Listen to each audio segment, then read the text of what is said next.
मैं कहता हूं कि किसी भी शासनकाल का सफलतम जो कार्यकाल है, उस कार्यकाल के बाद आज हम यहां खड़े हैं और आप लोगों के सामने मैं अपनी वो सारी बात, यानी एक जो हमने अपने इस प्रदेश के विकास में एक अनूठी इबारत लिखी है, नवनिर्माण में एक बुलंद इमारत खड़ी की है, उसके बारे में जरूर आपको बताऊंगा कि क्या क्या रास्ते हमने अपनाए और कैसे कैसे हम आगे पहुंचे हैं।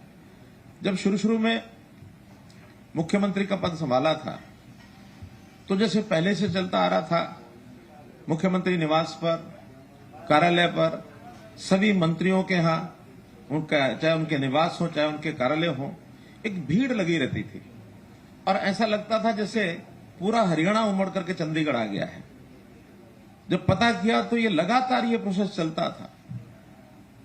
हजारों की संख्या में रोजाना लोग चंडीगढ़ आते थे और उनकी बात सुन नहीं पाते थे।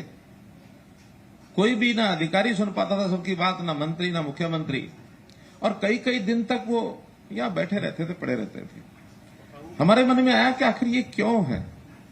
जिनकी आजादी के लिए इस देश के हजारों लाखों लोगों ने शहीदियां दी, कुर्बानी दी, एक संविधान बनाया, एक संविधान के हिसाब से व्यवस्थाएं खड़ी की, तो ये सारे लोग इस प्रकार से घूम रहे हैं जैसे इनको आजादी का आभास ही नहीं है।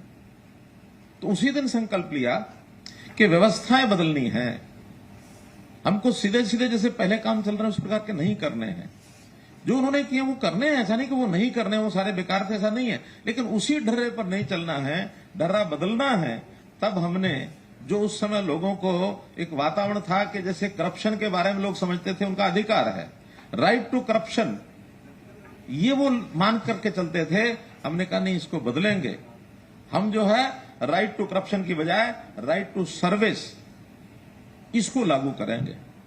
हर विभाग को अपना काम करना होगा, टाइमली करना होगा, लोगों की जो तकलीफें हैं उसके अनुसार करना होगा, और उस टाइम के हिसाब से नहीं करेंगे तो एक सुधारात्मक इस प्रकार से काम करेंगे कि जो नहीं करेगा उसके ऊपर दंडात्मक कार्रवाई भी की जाएगी। एडवांस में बता रहा हूं, 1 तारीख कब है? परसों, कल 31 है, परसों है। 1 तारीख को हम एक पोर्टल नया लागू कर रहे हैं। राइट टू सर्विस में जो टाइमली, जिनको टाइम दिया गया अधिकारी को कि आपने 5 दिन में, 10 दिन में, 20 दिन में, 1 महीने में काम पूरा करना है, उस समय तक अगर उन्होंने नहीं किया तो एक प्रावधान कर रहे हैं ऑटो अपील का, कि अगर 15 दिन में काम करना था, अफसर ने 15 दिन में नहीं किया तो घुमा नहीं सकता, 16वें दिन ऑटो अपील ऊपर के अफसर पर पहुंच जाएगी, और उस ऑटो अपील में भी उसके जो दिन होंगे उस दिन तक नहीं करेगा तो उससे ऊपर पहुंच जाएगी। और नीचे वाले ये नहीं समझेंगे कि ऑटो अपील होने के बाद मेरा काम छोटा और ऊपर चला गया, उनका भी हिसाब किताब रखा जाएगा कि उन्होंने टाइम से काम क्यों नहीं किया। तो ऑटो अपील का एक सिस्टम बनाएंगे। हम लोग सिस्टम्स पर आगे बढ़ने के लिए काम कर रहे हैं।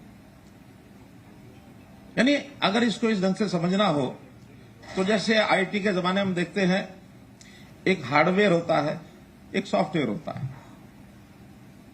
पिछली सरकारें भौतिक विकास करती रही हैं, कुछ नहीं किया ऐसा नहीं कहूंगा, लेकिन सड़कें बनाना है, बिल्डिंग बनाना है, कोई भी दिखने वाला काम जो दिख जाए, जिसके बारे में अपना श्रेय उपलब्धियों का ले सकें, केवल मात्र वो काम करते रहे।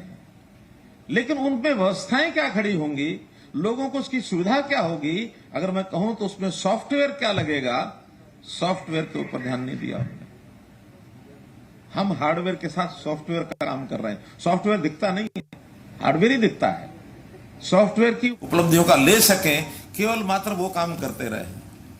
लेकिन उनमें व्यवस्थाएं क्या खड़ी होंगी, लोगों को उसकी सुविधा क्या होगी, अगर मैं कहूं तो उसमें सॉफ्टवेयर क्या लगेगा, सॉफ्टवेयर के ऊपर ध्यान नहीं दिया हमने। हम हार्डवेयर के साथ सॉफ्टवेयर का काम कर रहे हैं। सॉफ्टवेयर दिखता नहीं है, हार्डवेयर ही दिखता है। सॉफ्टवेयर की उपलब्धियां तब गिनाई जा सकती हैं जब उस सॉफ्टवेयर का जनता को लाभ होता, जो महसूस करते हैं। तो हम जनता के ईज ऑफ लिविंग के फैक्टर पर, कि जनता को सहूलत कैसे हो जिंदगी जीने में, सिस्टम इस प्रकार से खड़े करेंगे।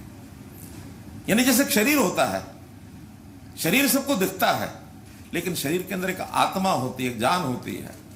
अगर आत्मा नहीं है शरीर में तो वो शरीर तो फिर भी रहेगा, उसमें आत्मा डालनी जरूरी है। इसलिए हमने सिस्टम्स को बदलने के लिए सब काम किए हैं। और इसका केवल हमें हरियाणा सरकार के नाते से राज्य सरकार में इसका देखने को मिल रहा है, ऐसा नहीं है। हमने स्थानीय शासन में भी इन चीजों को लागू किया है। जो केंद्रीय योजनाएं हैं, जो प्रदेश की योजनाएं हैं, चाहे पंचायती राज में पंचायतें हैं, पंचायत समितियां हैं, जिला परिषद है, नगर निगम है, नगर पालिका, नगर परिषद है, इन सब में भी देखने को मिल रहा है।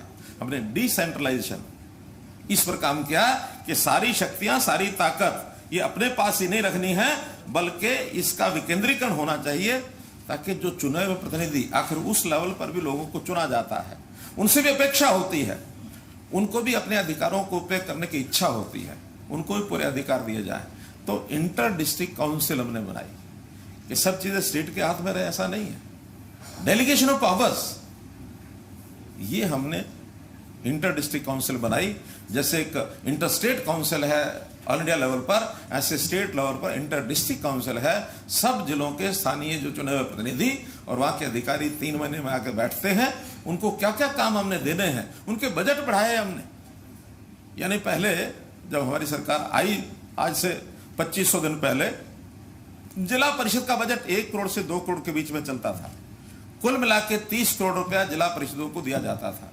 हमने आने के बाद 20 करोड़ से 25 करोड़ बजट कर दिया एक जिला परिषद का, और ये कोई संतुष्टि नहीं हमारी।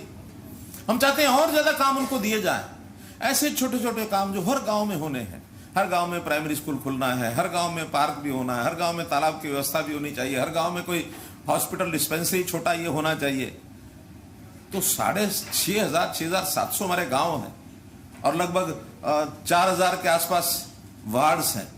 तो ऐसी ये 10-11 हजार इकाइयां एक उसका केंद्र बिंदु स्टेट में रह करके कैसे संभाल सकता? नहीं संभाल सकता। उसको डिसेंट्रलाइज करेंगे तो आम आदमी को उसका लाभ मिलेगा।